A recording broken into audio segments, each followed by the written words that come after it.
है आपका न्यूज 24 पर। वक्त निष्पक्ष न्यूज का है। तमाम बड़ी खबरें लेकर मैं हूं आपके साथ मकसूद खान। उत्तर प्रदेश में गांधी परिवार के दुर्ग कहे जाने वाली रायबरेली और अमेठी लोकसभा सीट पर आखिरकार कांग्रेस ने सस्पेंस को खत्म कर दिया। कांग्रेस ने रायबरेली सीट से राहुल गांधी और अमेठी सीट से किशोरी लाल शर्मा को रण में उतार दिया है।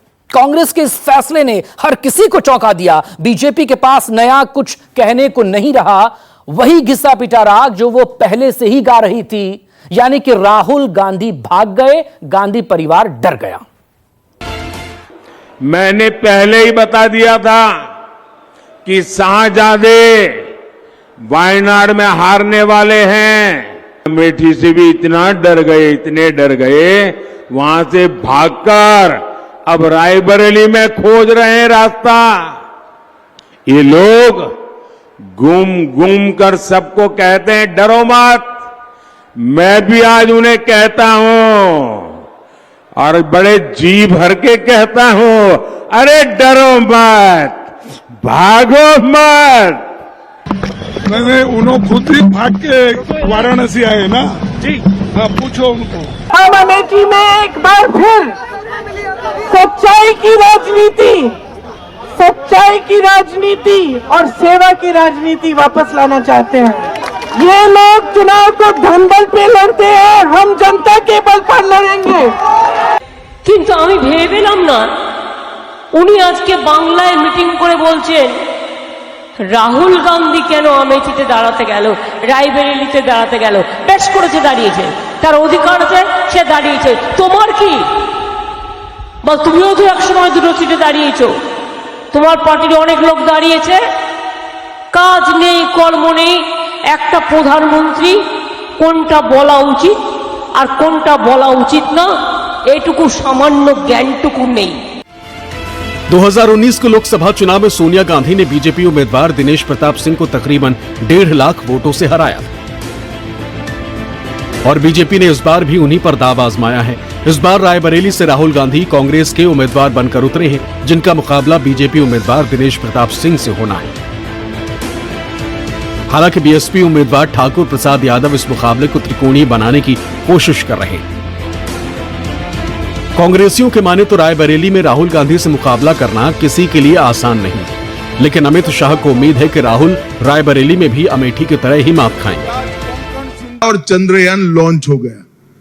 ये राहुल बाबा नाम के यान को सोनिया जी 20 बार लॉन्च कर चुकी है, मगर लॉन्चिंग इनकी सफल नहीं हुई है। और आज 21वीं बार फिर से अमेठी से भागकर रायबरेली में पर्चा डाला। अरे राहुल बाबा, मैं यहां से रायबरेली का परिणाम बता देता हूं। भारतीय जनता पार्टी के प्रत्याशी दिनेश प्रताप सिंह के सामने आप रायबरेली से प्रचंड बहुमत से हारने जा रहे हैं। मेरी बात लिख। हम अमेठी में एक बार फिर सच्चाई की राजनीति और सेवा की राजनीति वापस लाना चाहते हैं। मैं आज 3 तारीख है, 6 तारीख को मैं वापस रायबरेली आऊंगी। 6 तारीख को मैं वापस रायबरेली आऊंगी और तब से चुनाव के अंत तक आपके साथ और राहुल जी के लिए ये चुनाव लड़ेंगे। ये लोग चुनाव को धनबल पे लड़ते हैं, हम जनता के बल पर लड़ेंगे। हम ये चुनाव आपके लिए लड़ेंगे ताकि आपका विकास हो। लापता रहने के बाद पिछले एक पखवाड़े से यूपी की जिस सीट पर लोगों की सबसे ज्यादा दिलचस्पी थी वो सीट अमेठी थी। लगातार ये सवाल पूछे जा रहे थे कि क्या राहुल गांधी इस बार सिर्फ वायनाड से ही चुनाव लड़ेंगे या फिर अमेठी से भी ताल ठोकेंगे। पिछले चुनाव में राहुल गांधी को हराकर सांसद बनी स्मृति ईरानी भी राहुल गांधी को भगोड़ा कह रही थी और राहुल पर हमले कर सुर्खियां बटोर रही थी। लेकिन कांग्रेस ने जिस चौंकने वाले फैसले का संकेत दिया था वैसा ही फैसला भी किया। अमेठी से कांग्रेस ने ऐसा उम्मीदवार उतार दिया जिसकी कहीं कोई चर्चा तक नहीं थी। किशोरीलाल शर्मा के नामांकन ने हर किसी को हैरान कर दिया। यानी अमेठी में इस बार बीजेपी की स्मृति ईरानी का मुकाबला कांग्रेस उम्मीदवार किशोरीलाल शर्मा से होगा। लेकिन बीएसपी ने यहां से भी नन्हे सिंह चौहान को उम्मीदवार बनाया है, लिहाजा अमेठी की तरह यहां की लड़ाई भी त्रिकोणीय हो सकती है। हालांकि स्मृति ईरानी की माने तो कांग्रेस ने किशोरीलाल शर्मा को उम्मीदवार उतारकर चुनाव के पहले ही अमेठी से अपनी हार कबूल कर ली। लेकिन प्रियंका गांधी को यकीन है कि किशोरीलाल शर्मा अमेठी में भारी मतों से जीतेंगे। मेहमानों का स्वागत है। हम लोग अतिथियों के स्वागत में कोई कसर छोड़ेंगे नहीं। इतना ही कह दूं कि अमेठी से गांधी परिवार का ना लड़ना इस बात का संकेत है कि कांग्रेस पार्टी चुनाव में एक वोट पड़ने से पहले ही अमेठी से अपना हार स्वीकार कर चुकी है। क्योंकि अगर उन्हें लगता कि यहाँ जीत की कोई भी गुंजाइश है तो वो यहाँ से लड़ते, अपने प्रॉक्सी को ना लड़ाते। आप सबको मालूम है कि किशोरी जी यहाँ से चुनाव लड़ेंगे। आप इनको मेरे ख्याल से आप शायद 35 या 40 सालों से जानते हैं। अमेठी की गली गली जानते हैं, गांव गांव जानते हैं, हर कार्यकर्ता को जानते हैं, पहचानते हैं और यहाँ की जो समस्याएं हैं, यहाँ की जो मुश्किलें हैं, उनको अच्छी तरह से जानते हैं। इन्होंने लगातार 40 सालों के लिए आपकी सेवा की है। मैंने खुद आंखों से देखा, मैं खुद यहाँ पे आपके साथ मैंने खुद काम किया और इस चुनाव में भी मैं इनके साथ कंधे से कंधा लगाकर चुनाव लड़वाएंगे और आपसे ये उम्मीद रखती हूँ, मैं आपसे ये उम्मीद रखती हूँ कि आप भी हमारे साथ कंधे से कंधा लगाकर इस चुनाव को लड़वाएंगे और किशोरी जी को जिताएंगे।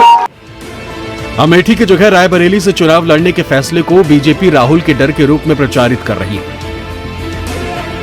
लेकिन जानकारों की माने तो कांग्रेस ने बीजेपी की रणनीति को फेल करने के लिए यह फैसला किया है। 2024 के लोकसभा का चुनावी माहौल पूरी तरह से मोदी बनाम राहुल के इर्द गिर्द नजर आ रहा। ऐसे में राहुल गांधी अगर अमेठी सीट से चुनावी मैदान में उतरने पर यह नैरेटिव बदलकर राहुल बनाम ईरानी हो जाता। यही नहीं, इस बार कांग्रेस एक राष्ट्रव्यापी गठबंधन के तहत लोकसभा चुनाव में उतरी है, जिसमें यूपी में समाजवादी पार्टी भी उसके साथ चट्टान की तरह खड़ी है। राहुल के नामांकन में समाजवादी पार्टी के कार्यकर्ताओं की मौजूदगी ने इसके सबूत भी दे दिए। लेकिन बीजेपी के नेता राहुल गांधी को प्रवासी और भगोड़ा बताने में ही अपनी ऊर्जा खपाते हैं। रायबरेली के साथ सोनिया गांधी ने धोखा किया, प्रियंका गांधी ने धोखा किया और जिनको अमेठी से प्रत्याशी बनाया उन्होंने धोखा दिया। रायबरेली की जनता ने सोनिया गांधी को सांसद चुना। सोनिया गांधी ने अपना प्रभारी बना करके पावर डेलीगेट कर दिया प्रियंका गांधी के हाथों में। प्रियंका गांधी ने अपने पावर डेलीगेट कर दिए किशोरीलाल शर्मा के हाथों में।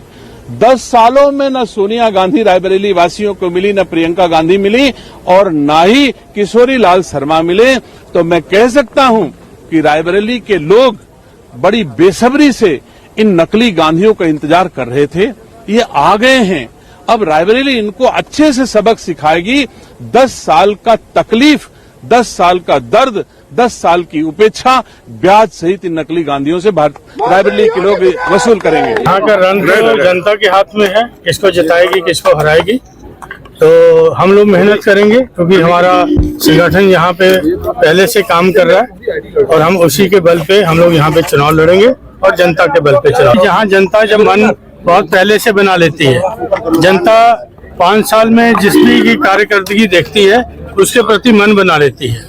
ठीक है, इलेक्शन तो फॉर्मेलिटी है क्योंकि आज अंतिम दिन था, आज के बाद इलेक्शन शुरू हो जाएगा।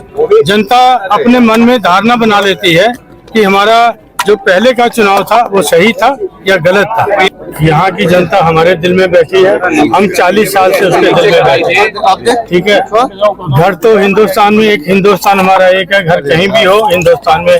गांधी परिवार का अमेठी लोकसभा क्षेत्र से ना लड़ना इस बात का संकेत है कि प्रधानमंत्री मोदी जी के दिशा निर्देश में, उनके नेतृत्व में अमेठी में जो बहुमुखी विकास हुआ है, उस विकास के चलते आज अमेठी की जनता ये पूछ रही है कि अगर 5 साल भारतीय जनता पार्टी के सांसद द्वारा अभूतपूर्व विकास संभव हुआ अमेठी में, आज मैं अमेठी की जनता